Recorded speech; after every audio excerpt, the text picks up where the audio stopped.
This morning, CNN announced that it is working to force the Fox News channel off the air and run this company out of business. A number of prominent Democrats, including office holders, support that effort. CNN staffers have already contacted the 6 major cable carriers in this country. Those are the companies that carry our signal into your home, and pressured them to drop Fox News. Why? On the pretext that this show is directly responsible for and others on the channel are directly responsible for the violence at the U.S. Capitol this week. It is time, CNN announced, quote, that TV carriers face questions for lending their platforms to dishonest companies that profit off of disinformation and conspiracy theories. So here you have a news company calling for censorship. You have a TV network demanding that media conglomerates ban its competitors. That's terrifying.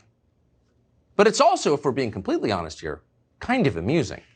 Because you can just imagine CNN's blustery little dwarf king calling into his morning staff call yesterday. He spent a long night sitting on the tiny throne in his apartment, feet dangling just above the floor, watching Fox News and getting angrier and angrier.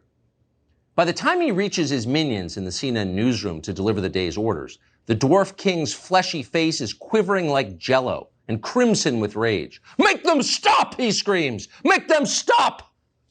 The minions jolt to attention. The first to her battle post is a former homecoming queen from Orange County who is eager to prove her chops.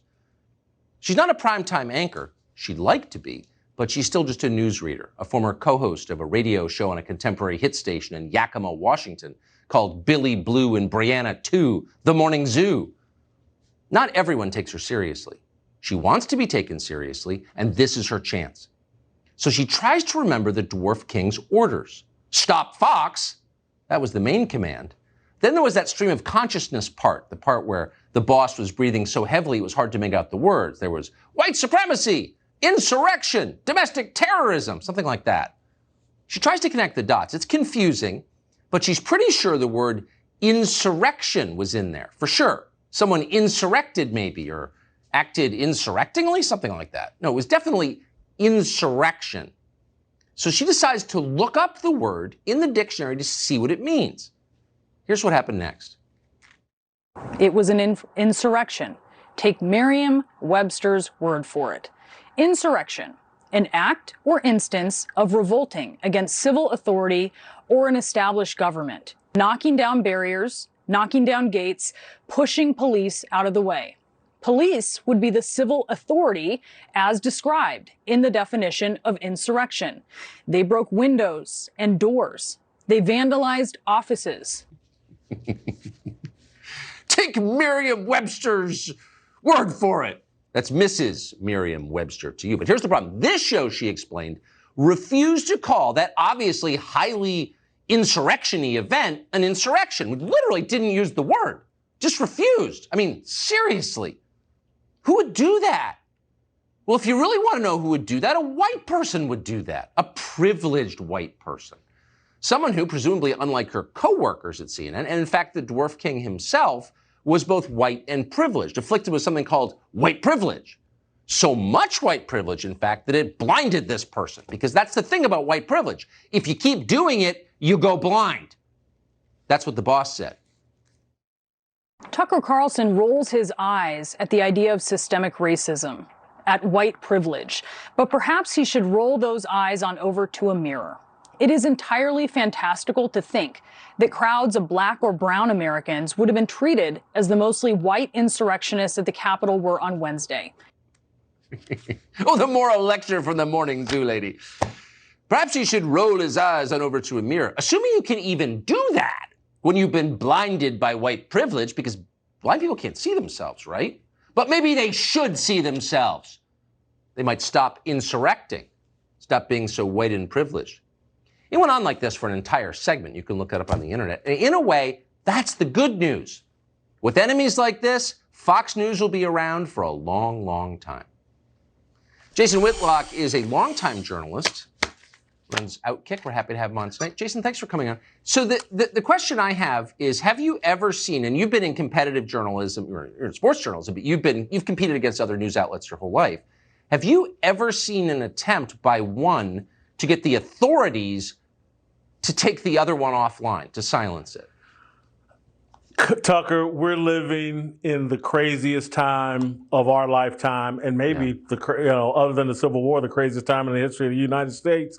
Yeah. And nothing surprises me. It really doesn't. And what CNN is trying to do speaks to the level of fear and clearly the level of disruption that President Trump has caused or potentially could cause. They're just trying to silence any and everyone who doesn't demonize this guy and compare him to Adolf Hitler and the worst people in the world. What happens when you try and do that? And can you do it? I mean, I don't think I know anyone who's thought more about social media and its effects on the country than you have. What can you really silence people? And if you try, what comes next? Well, I certainly think you can, and they're doing it and have been pretty successful at doing this for a long time. They have amplified the voices that they agree with, and they have diminished the voices they disagree with. They have crucified Trump supporters. And I just want people to think about this. And listen, I don't agree with the way President Trump has handled himself in all situations, but he has picked on other elites. He has gone after the U.S. President, Barack Obama. He has gone after the mainstream media. He's gone after celebrities. The media and the elites have gone after working class people. Trump supporters are not elites. They don't have major platforms. They are the people. There is an attack on the people. Whether you agree or disagree with them, you cannot demonize 74 million Americans and say all of their complaints are racist or sexist or they're Nazis. You're baiting America for a civil war. That's exactly right. And that is the distinction. And I do think I don't know if you're overstating it. I mean, this is going to cause extremism, like dangerous extremism. I'm very worried about it. But your point, I think, is the key one. They're punching down. Trump is punching laterally or up. And there's a huge difference between those two things. Listen, in 1620, 400 years ago, people fled England because they wanted freedom of expression, freedom of religion. And here we are 400 years later, and we're stripping freedom of religion, freedom of expression. We're silencing people we disagree with. This is un-American, and it's crystal clear. We need some real leadership in this country if President-elect Joe Biden wants to step out here and offer up some real unity and peace. Make peace with Trump supporters.